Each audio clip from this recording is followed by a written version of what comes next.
का जन्म हुआ उस समय चारों तरफ बुद्धमय हो गया, प्रकाशमय हो गया, यहाँ तक कि वृक्ष लताएं भी फूलों की वर्षा कर। जब यह खबर महाराज शुद्धोधन को मिली पुत्र प्राप्ति की, तो पुत्र प्राप्ति की खुशी में पूरे राज्य में अपने उत्सव का माहौल, अपने उत्सव मनाना शुरू, खुशियां मनाना शुरू कर दिया।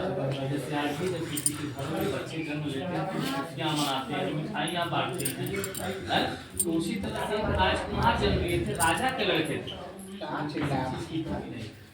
तो पूरे राज्य में खुशी का माहौल। धीरे धीरे एक सप्ताह का समय जब गुजरा तो इनकी माता महामाया जी का देहांत किसी विशेष में। इनका लालन पालन इनकी मौसी प्रजापति गौतमी जी, और इनकी ख्याति इतनी तेजी से फैली पूरे राज्य में कि उसी राज्य में एक तपस्वी थे जो तपस्या में लीन थे, जिनका नाम असित मुनि। जब उन्हें यह खबर लगी कि शाक्य महल में एक अलौकिक राजकुमार का जन्म हुआ, तो अपनी तपस्या को छोड़ करके और दर्शन करने के लिए आते। और जब आते हैं तो महाराज शुद्धोधन जो इनके पिताजी थे उचित स्थान दिए गए। उसके बाद असित मुनि ने कहा, राजन आप वहाँ जो बच्चा जन्म लिए हैं मैं उनका दर्शन करने के लिए। तो उसी समय जो है सिद्धार्थ भगवान बुद्ध जो है पालने में उसी समय धाए जाती है। देखिए हमारे बहुत सारे सब पाली भाषा के बोले, जैसे आज हमारी मातृभाषा हिंदी है, उसी तरह से 2500 साल पहले हमारी मातृभाषा पाली भाषा बोलते। धाय का मतलब होता है दासी, दासी जाती है और पालने में से सिद्धार्थ भगवान गौतम बुद्ध को लेकर आती है और असित मुनि के गोद में डालती है। और जैसे ही असित मुनि के गोद में डाल देती है तो असित मुनि सिद्धार्थ भगवान बुद्ध के 32 लक्षणों को देख करके बहुत तेज होने लगे। जैसे आकाश में किसी व्यक्ति को कोई चीज मिल जाए तो खुशी से जो है उछल पड़ता है, उसी तरह से असित मुनि जो है सिद्धार्थ भगवान बुद्ध के 32 लक्षणों को देख करके खुशी के मारे जो है और हंसने के बाद उन्होंने रोने लगे। इस दृश्य को देख करके महाराज शुद्धोधन को बड़ी चिंता होती है। किसी भी माँ बाप को चिंता होगी, एक छोटे से नवजात शिशु को कोई सन्यासी गोद में लेकर के हंसना और रोना शुरू कर दे तो चिंता होगी कि नहीं होगी। तो महाराज शुद्धोधन ने कहा कि आखिर आप के हंसने और रोने का कारण। असित मुनि ने कहा, राजन आप घबराएं नहीं, आपका बच्चा अल्पायु है तो दीर्घायु, मतलब आपके बच्चे की उम्र कम नहीं है, बहुत लंबी उम्र है। महाराज शुद्धोधन ने कहा, ईश्वर आखिर आपको हंसे क्यों हो? तो असित मुनि ने कहा, महाराज शुद्धोधन जी मैं हंसा इसलिए हूँ कि जो आपके घर में बच्चा जन्म लिए हैं यह कोई साधारण बालक नहीं है, यह आगे चल करके सम्यक संबुद्ध बनेंगे और पूरे विश्व में ज्ञान का प्रकाश फैलाएंगे। मैं इसलिए हंसा और मैं रो इसलिए रहा हूँ कि मेरी अवस्था जीर्ण है। जीर्ण का मतलब होता है बुढ़ापे का, एक पाली भाषा। और जब यह बड़े होकर के सम्यक संबुद्ध बनेंगे और दुनिया में ज्ञान का प्रकाश फैलाएंगे, तब तक मैं जीवित नहीं रहूंगा और मैं पुनः इनका दर्शन नहीं कर पाऊंगा। मैं इसलिए पुनः जो है असित मुनि सिद्धार्थ भगवान बुद्ध को पालने में सुला देते हैं और 5 बार परिक्रमा करते हैं और साष्टांग करते हैं। साष्टांग होता है किसी महान पुरुष का लेख करके प्रणाम, उसे साष्टांग। तो पुनः जो है असित मुनि जो है साष्टांग करने के बाद अपने कुटी वापस चले जाते हैं। इधर धीरे धीरे समय बीतता गया, उम्र बढ़ती गई। जब यह 8 वर्ष की आयु में हुए तो ये शिक्षा दीक्षा की जरूरत हुई। जैसे आज हम लोगों के घर में बच्चे 3 साल 4 साल के होते हैं तो विद्यालय में किताब लिखाने की जरूरत पड़ती है, तो उसी तरह से वह उम्र के उस समय 8 वर्ष की उम्र में शिक्षा की जरूरत पड़ती है। तो जब 8 वर्ष की आयु में हो गए तो महाराज शुद्धोधन जो है सारी व्यवस्थाएं राजमहल के अंदर कर दी, ताकि मेरे बच्चे को किसी भी तरह की कोई कठिनाई और परेशानी न हो। और बहुत ही कम समय में सभी विद्याओं में निपुण हो गए जो उस समय के राजकुमार की शिक्षा दीक्षा हुआ करते। पूरा धीरे धीरे समय बीतता गया, उम्र बढ़ती गई। इधर सिद्धार्थ, इनका बचपन का नाम सिद्धार्थ था। इनके मन में बचपन से ही प्रश्न उठा था कि संसार में अगर दुख है तो दुख का कारण है, अगर दुख का कारण है उसका निवारण। संसार में जो लोग भी दुखी हैं उनका दुख कैसे दूर होगा, कौन सा मार्ग होगा जिस मार्ग पर चल करके सबका कल्याण और भला होगा, दुखियों का दुख नहीं।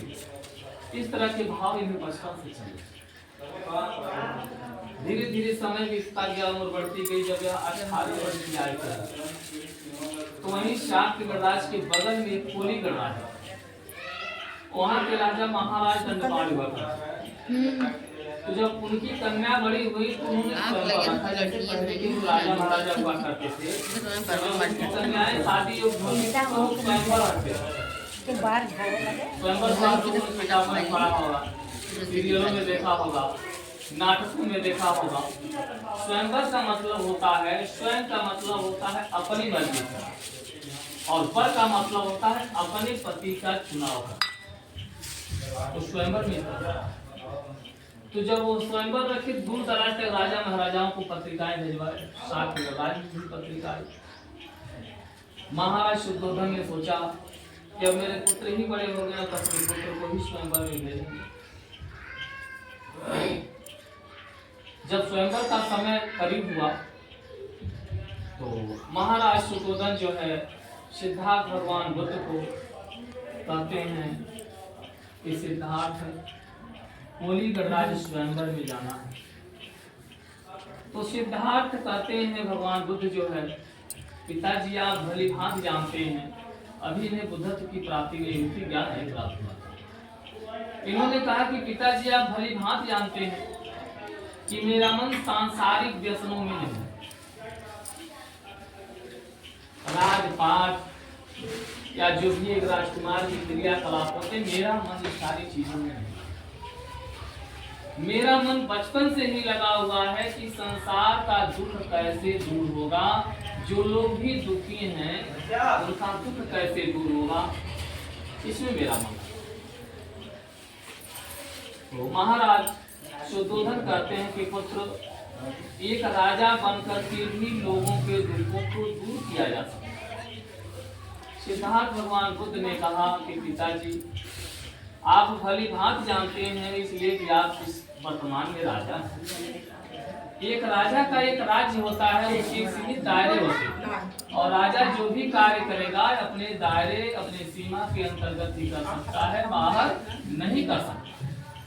और मुझे पूरे संसार का कल्याण और भला करना है, मुझे राज्य के दायरे में ही बंधना है। लेकिन देखिए, आज तक आप लोगों ने सुना होगा कि एक पुत्र पिता के सामने जिद करता है और अपनी जिद को मनवाता है। लेकिन यहाँ देखिए उल्टा हो रहा है। एक पिता जो है पुत्र के सामने जिद करते हैं और पुत्र को विवश होकर के अपने पिता के आज्ञाओं का पालन करते हैं। अब वहाँ महाराज शुद्धोधन जो है जिद कर लेते हैं कि नहीं, कोली गणराज जाना ही जाना।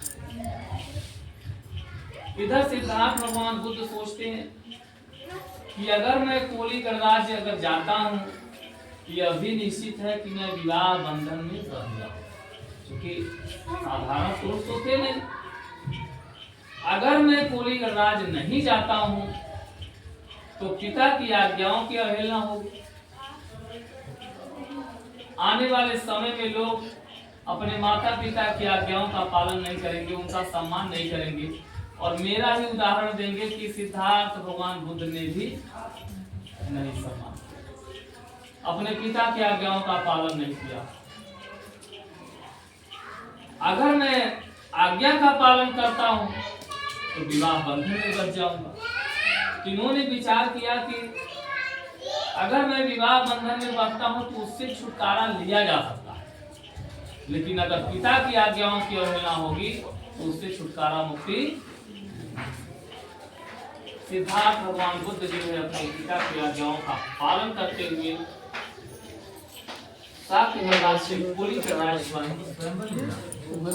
जब वरमाला लेकर के जाती है स्वयंवर में, तो शायद उन्हें भी पूरे हजारों लोगों के बीच में कोई दिख नहीं रहा था, सिर्फ सिद्धार्थ भगवान को दिखा। और वह वरमाला लेकर के आती है सिद्धार्थ भगवान को। शादी पड़ा था हम कह जाए घूमने। अब वहाँ या विवाह बंधन में तो बच जाते। विवाह बंधन में बचने के बाद माता यशोधरा जी के साथ कोली गणराज से शाक्य गणराज वापिस और जब शाक्य गणराज वापिस आते हैं, धीरे धीरे समय बीतता गया, उम्र बढ़ती गई। कुछ समय बीतने के बाद जो है इन्हें एक पुत्र की भी प्राप्ति हुई जिनका नाम राहुल पड़ा। तो पुनः जो है दोबारा उस राज्य में खुशियां आ गई। लेकिन इधर सिद्धार्थ भगवान बुद्ध को जब यह पता चला कि मुझे पुत्र प्राप्त हुआ तो बहुत दुखी हुए। दुखी इसलिए हुए कि दिन प्रतिदिन मैं सांसारिक बंधनों में बढ़ता जा रहा, और जो बचपन से मेरे मन में प्रश्न उठा है संसार के दुखों को दूर करने का, सबके कल्याण और भले की बात उठी है, और मेरा अधूरा नजर आ रहा है। और दिन प्रतिदिन पारिवारिक बंधन बढ़ता जा रहा है। माता पिता का बंधन, पत्नी का बंधन, बच्चे का बंधन, जब पारिवारिक बंधन होता है तो दिन प्रतिदिन बढ़ता जा रहा है। इसी सोच में जो है सिद्धार्थ भगवान बुद्ध जो है महल के एक कोने में बैठ करके विचार कर रहे हैं।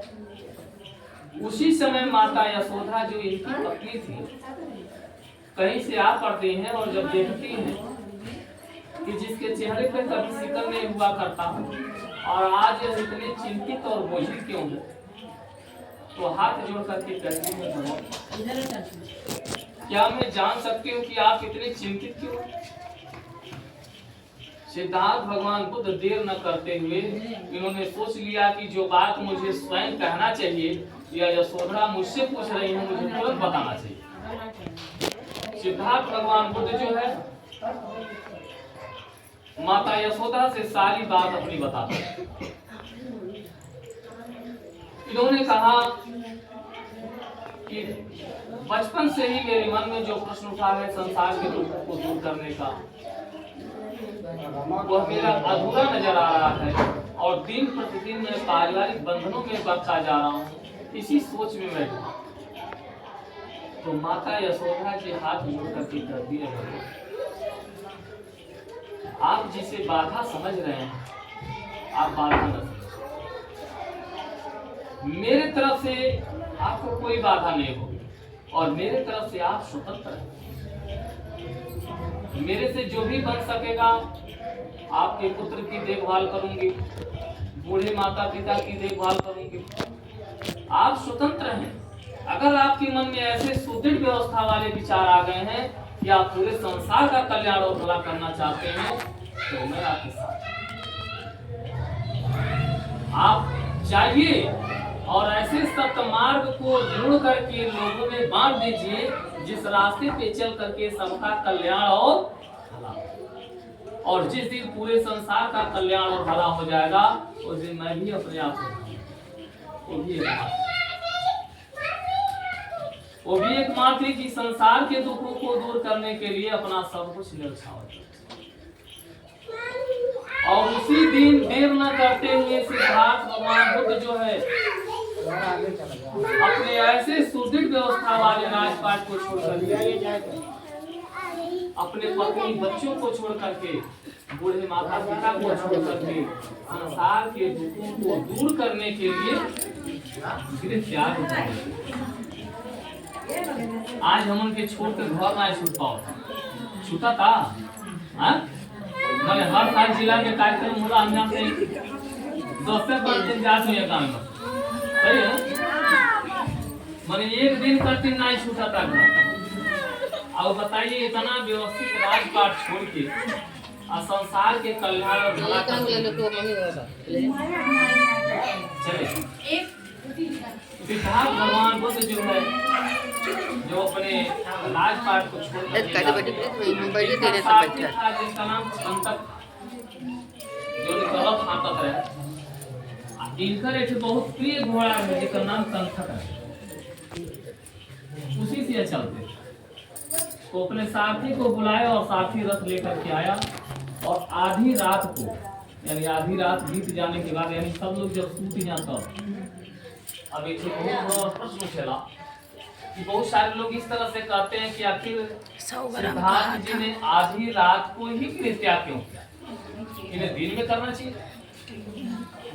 लेकिन सिद्धार्थ भगवान बुद्ध जो है ये इकलौते राजकुमार और कितना लोकप्रिय थे कि पूरी प्रजा जो है इन्हें अपने दिलों में बैठा के रखती थी। दिलों में मतलब समझ रहे हैं, जैसे भगवान की एक आस्था को हम अपने दिल में रखते हैं, उसी तरह से इन्हें आस्था की तरह अपने दिलों पे रखते हैं।